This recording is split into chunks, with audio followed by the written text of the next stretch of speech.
83 kHz dan juga di audio streaming kami di www.rri.co.id. Pendengar RRI dimanapun Anda berada, topik kita yang pertama ini terkait dengan Kominfo hadirkan kelas literasi digital lewat 5 lembaga. Pendengar, Pengurus Besar Nahdlatul Ulama PBPNU bersama Kementerian Komunikasi dan Informatika menghadirkan kelas literasi digital yang menjangkau lebih banyak kalangan masyarakat lewat 5 lembaga yang berada di bawah naungan organisasi kemasyarakatan tersebut. Kelima lembaga ini adalah Labkesdam NU, LTNU, LDNU, RMI NU, serta LP Ma'rif NU. Dan terkait dengan hal ini, pendengar RRI, di ujung telepon pagi hari ini kami sudah bersama staf khusus Menkominfo Republik Indonesia, Philip Gobang. Radio Republik Indonesia, RRI Pro 1. Selamat pagi Pak Philip. Halo, selamat pagi. Ya, salam sehat Bapak, selamat bergabung Salam kembali. Kabar baik.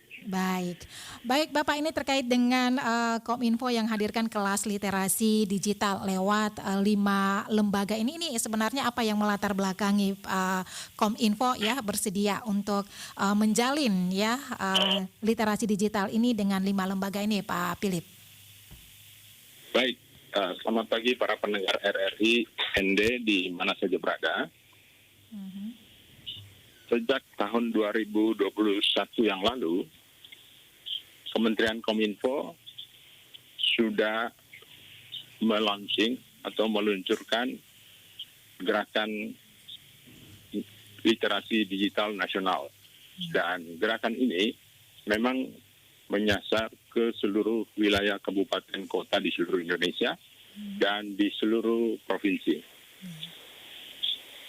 Tujuannya adalah untuk menyebarluaskan kurikulum literasi digital dasar, terutama pada 4 hal, yaitu terkait dengan kecakapan digital,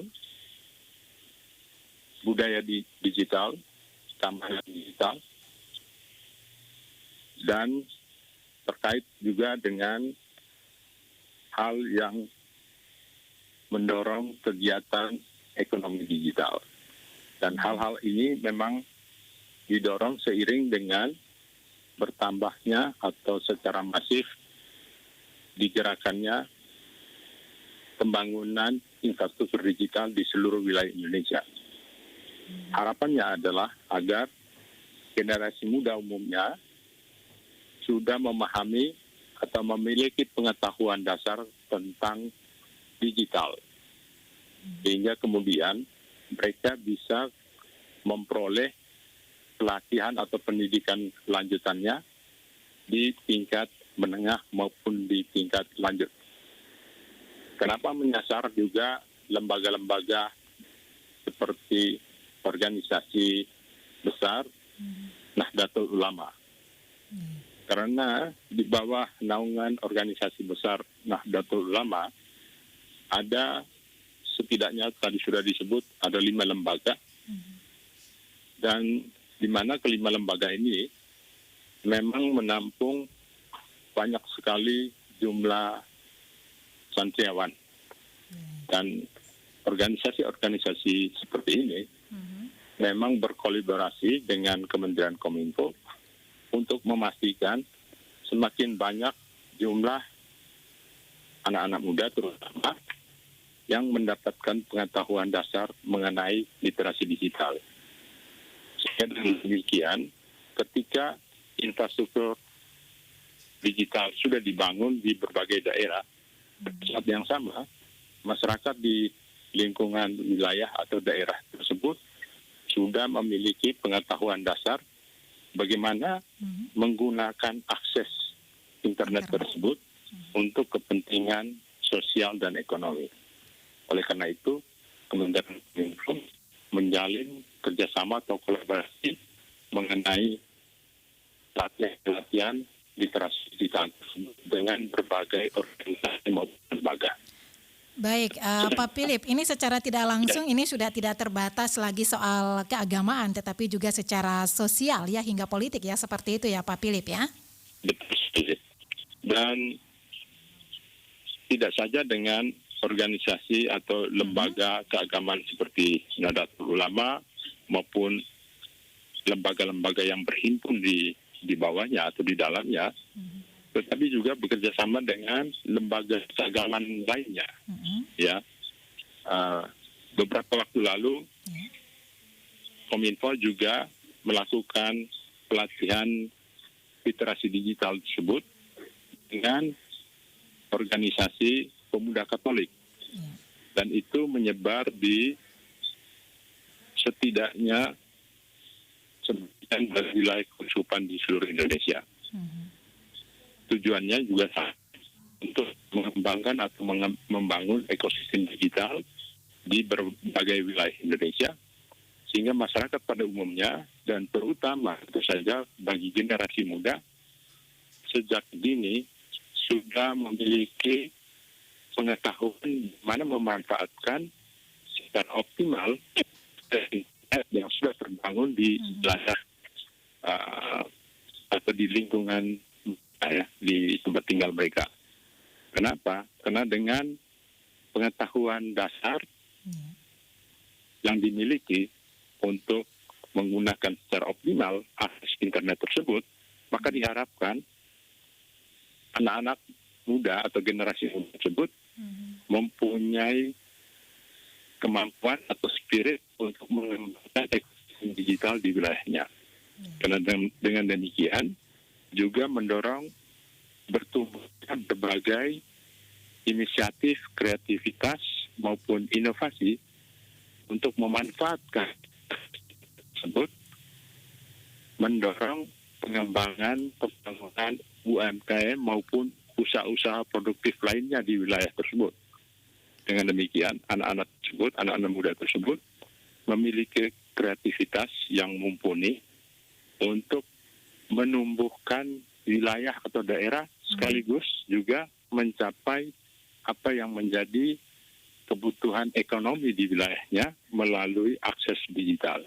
Pelatihan-pelatihan ini di tingkat saja terkait dengan pengetahuan yang saya sebut, tapi juga lebih dari itu ada kesempatan untuk mengambil bagian dalam pelatihan pengembangan UMKM bagi anak-anak yang memiliki potensi untuk itu. Tapi sekaligus juga mendorong anak-anak muda untuk mengembangkan potensi unggulan di wilayah daerah tempat tinggal mereka. Dengan demikian, maka usaha-usaha UMKM atau usaha-usaha ekonomi kreatif tersebut didorong sedemikian rupa untuk masuk sampai ke pasar digital. Karena dengan akses internet yang sudah tersedia, maka pada saat yang sama juga tersedia ruang-ruang digital yang bisa dimanfaatkan untuk kepentingan sosial dan ekonomi. Baik, Pak Philip, tadi Anda jelaskan ada 4 pilar utama ya dari kurikulum dasar Gerakan Literasi Digital Nasional. Nah, ini sudah dilaksanakan ya sebelumnya dan juga masih dalam proses ya seperti itu. Nah, sejauh ini Anda melihat perkembangannya seperti apa nih Pak Philip? Ya, saya mengikuti itu, bahkan juga terlibat dalam beberapa inisiatif yang muncul dari daerah ya.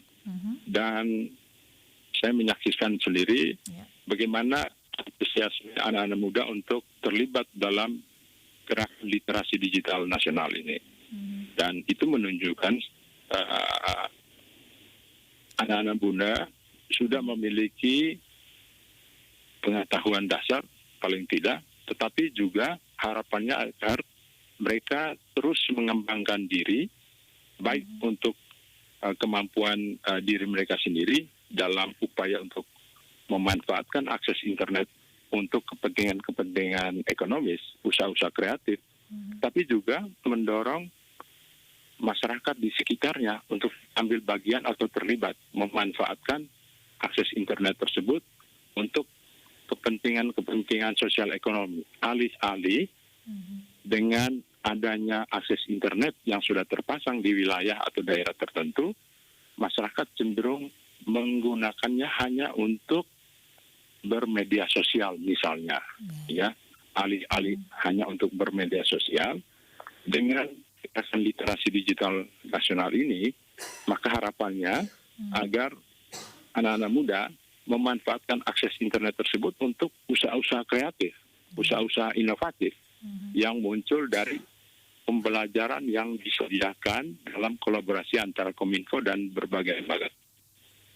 Oke, baik. Ini tadi Anda juga sudah jelaskan ya terkait dengan apa yang menjadi potensi yang ada di daerah masing-masing. Ini bisa di-upload ya seperti itu ya, memanfaatkan secara baik ya. Ini internet seperti itu. Nah, etika, berbicara tentang etika digital sendiri, yang Anda lihat sejauh ini sudah seperti apa? Kemudian keamanan digital sendiri ini sejauh ini yang menurut pengamatan Anda apakah sudah berjalan semaksimal mungkin atau bagaimana nih Pak Philip?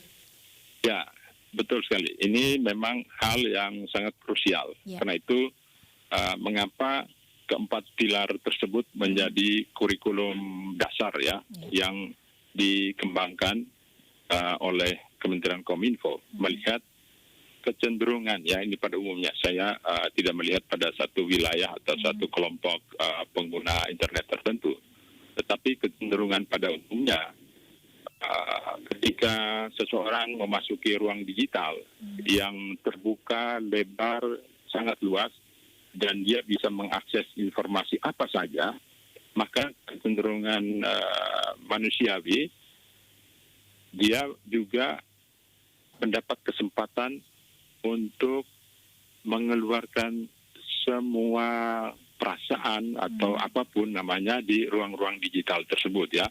Dan itulah kemudian menyebabkan munculnya apa yang menjadi kegelisahan umum, kegelisahan pada masyarakat terkait dengan hoax, pemberitaan yang menyinggung perasaan orang lain, ujaran kebencian dan lain-lainnya.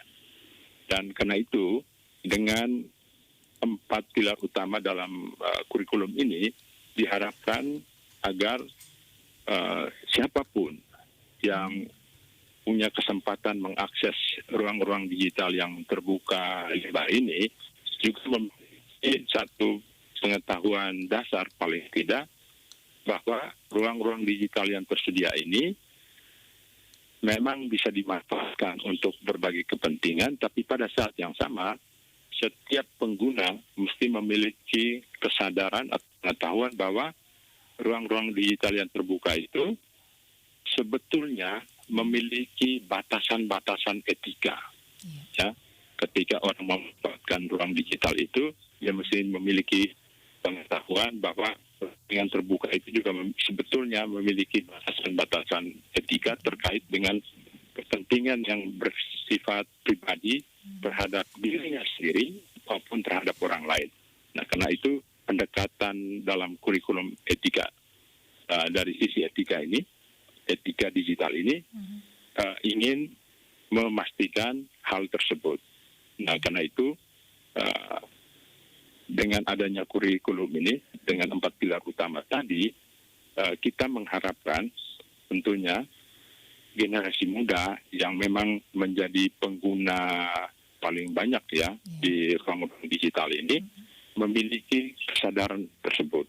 Dan dengan demikian mereka juga diharapkan untuk menyebarluaskan kesadaran umum tersebut kepada lingkungannya yang paling dekat ya, bagaimana menggunakan ruang digital dengan tata krama tertentu, karena ada etika yang mesti dihormati dan dijaga sedemikian rupa agar tata krama itu tidak dilanggar, sekaligus memberikan kesempatan kepada mereka bahwa ruang-ruang digital yang terbuka lebar dan bisa dimasuki oleh siapa saja karena akses internetnya tersedia, itu hendaknya digunakan sedemikian rupa untuk menumbuhkan semua potensi diri, tetapi juga potensi lingkungan masyarakat secara luas, bahkan daerahnya.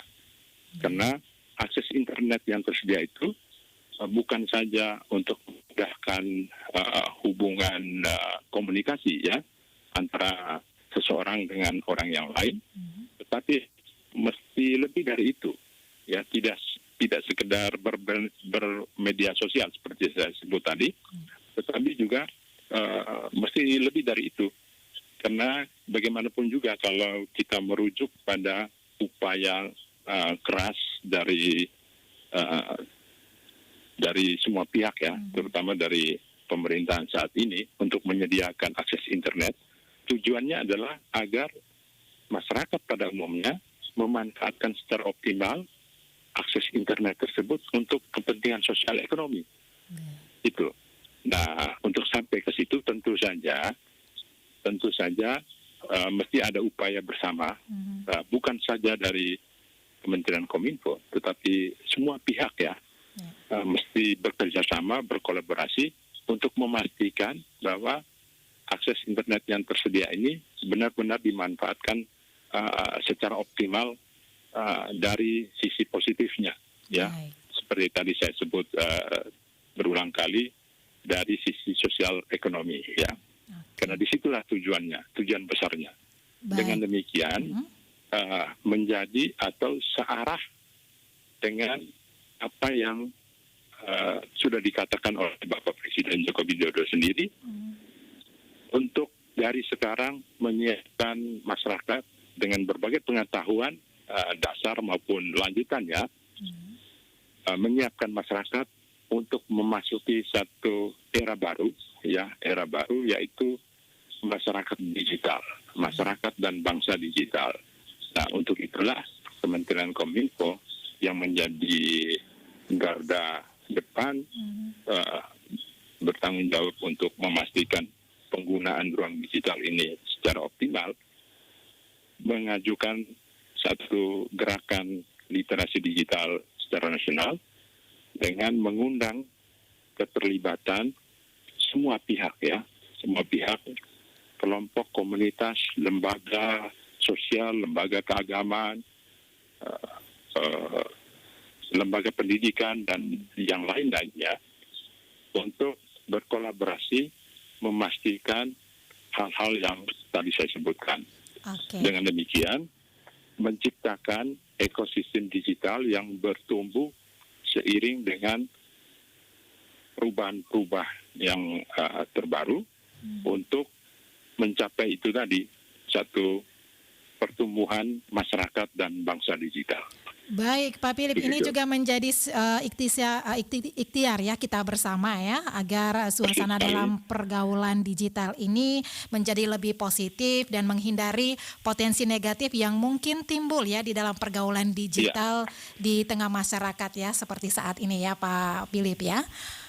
Betul. Baik. Dan sedikit sekali saya ingin tambahkan bahwa kolaborasi seperti yang dilakukan dengan organisasi seperti NU juga terbuka, ya, bahkan sudah juga dilakukan dengan komunitas, lembaga, organisasi keagamaan dari kelompok agama lainnya.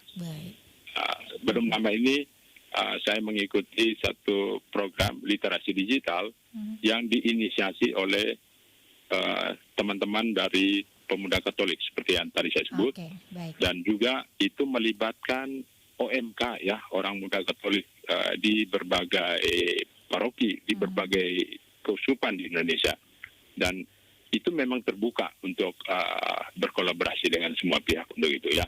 Karena kepentingan kita sama, untuk memastikan ruang-ruang digital ini digunakan untuk kepentingan yang menumbuhkan upaya-upaya positif tadi. Baik Pak Philip, terima kasih untuk waktunya bersama Pro 1 RRI ND, dan kita harapkan bersama bahwa dunia digital menjadi dunia yang positif ya untuk kita kembangkan potensi, khususnya bagi kaula muda ya saat ini yang lebih banyak menggunakan dunia digital ya di era baru seperti ini ya, dengan berbagai perkembangan zaman yang tentunya menuntut perubahan ya dari kaula muda kita di Indonesia ini, Pak Philip. Ya. Oke, terima kasih Pak Philip untuk waktunya. Selamat pagi. Baik, terima kasih. Salam sukses, salam tangguh dari ND. Terima kasih. Apakah ikan Radio